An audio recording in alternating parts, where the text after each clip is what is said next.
Team Proposition rightly told us that Arab world, aka Arab League, is not advanced in technology, education, infrastructure, and so on.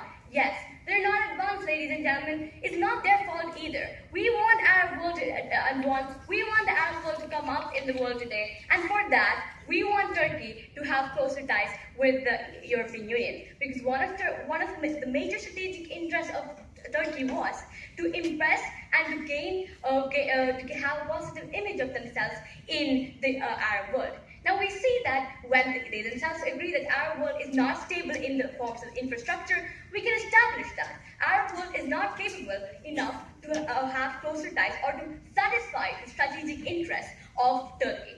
Before that, I would like to clarify one major thing. Having closer ties with the European Union doesn't necessarily mean membership in the European Union. We've emphasized that from the start. Our stance was that it doesn't necessarily mean that European Union needs to do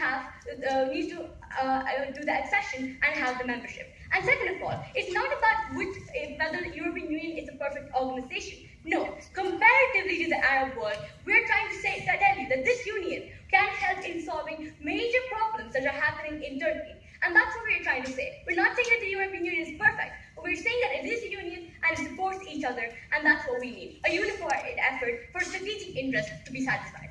More than ever, Team Proposition messed up in what strategic interest actually means for Turkey. This motion, obviously, even if we talk about two-way benefits, Team Opposition have cleared it for you. But let's focus on this again. We have three major places where Team Proposition and Opposition met. Number one, what does strategic interest actually mean for Turkey? Number two, is the Arab world responding to these above-mentioned strategic interests? Number three, how has the refugee crisis been handled appropriately by the Arab world, or is it handled better by the European Union? And last but not the least, is this about cultural assimilation and religious integrity? More than that, Team Propositions only focus on the economic perspective of it. While we've told you, the strategic interest doesn't necessarily mean economic propagation of Turkey. Turkey has economic stability, but what is bringing it down? What is bringing Turkey down? Number one is the refugee crisis that is going on, which goes under the social-political perspective that Team Opposition mentioned to you. It also means geopolitical perspective, where it has major strategic interest to forward its relationships with European Union for the betterment of combating terrorism and solving refugee crisis, which is largely bringing their economy down. And all this is related with your economic point, but Team Proposition refuses to tackle it at all. Moving on to the major point of, is the Arab world responding? We would like to draw a comparison between the Arab world and the European Union. We find that Arab world has conflicts going on, and we prove to you effectively. The countries that are bordering Turkey in the first place, being Libya, Lebanon, Syria, and so on, are economically weaker and politically unstable countries, also part of the Arab world or the Arab League. But we find that these countries are not able to handle the refugees they are having.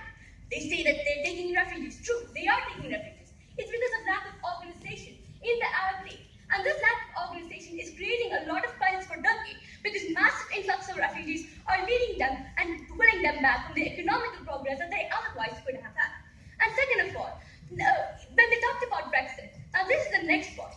How European Union is handling the exit of Britain. We find that European Union has made policies for the 2020 for increasing the GDP and economy despite Britain's exit. We find that the organization is working as a unified form and is also trying to strategically place their position in the world for today.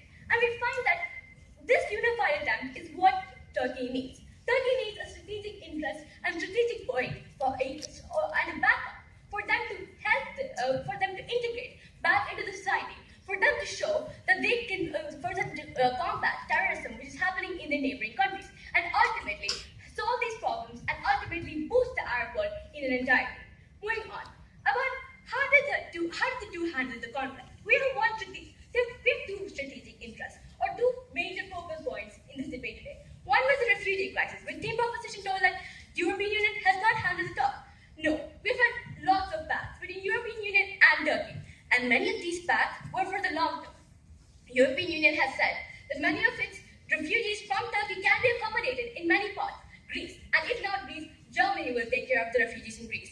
And this kind of pact is not seen in the Arab world. Why? It's not the Arab world's fault. They themselves are in conflict. They cannot solve their problems themselves. So they need a backup. And let's imagine, even if we have this closer ties, imagine a scenario where we have the closer ties in the first place. We find that the Arab world is becoming increasingly dependent on Turkey. Now, Turkey wants that, but Turkey cannot handle this dependence. Turkey will be unstable in the long run. And this will cause a collapse in the Arab world, not only the Arab world, but also Turkey. Thus, the strategic interest of Turkey will not be fulfilled.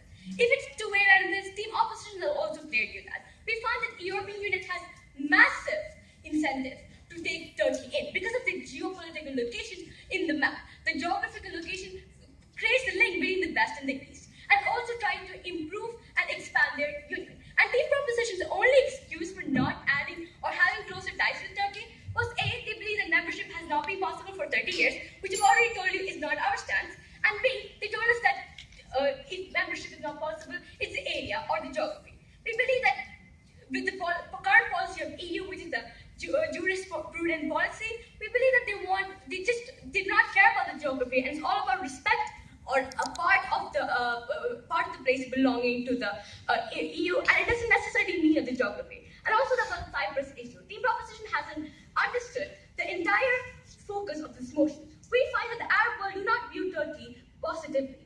Number one, their stance on Egypt has demotivated Arab world from supporting Turkey anymore. Number two, their secularistic acts has also demotivated Turkey, Arab world from supporting them. Third, the NATO with team opposition proposition rightly came up. The NATO's alliance with Turkey has also demotivated the Arab world from supporting them or giving them any sort of support. And third of all, the history with team proposition talked about. The Ottoman descendants. Yes, the oppression by Turkey on the Arab world has also caused this demotivation, and the Arab Spring has further set back Arab world from supporting EU. Turkey. We find that three stakeholders are benefiting